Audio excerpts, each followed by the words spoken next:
quick and easy healthy recipe. Tara, let's cook tinolang isda.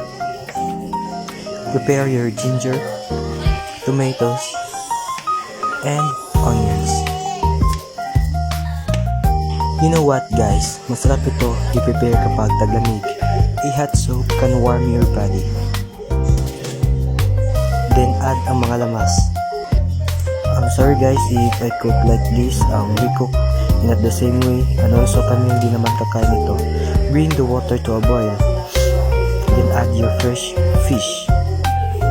By the way guys, ang pangalan diyan ng isda is danggit.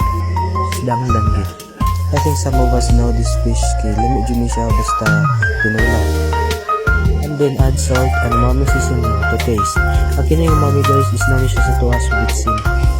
Then let it simmer. Siyempre guys, tilawan to na perfect kayo. And then add the onion leaves, lemongrass, and malunggay leaves. Ang kining malunggay leaves known as moringa. Here we go guys. Sa wakas na to na gid. Pauna na nato kay gutom na.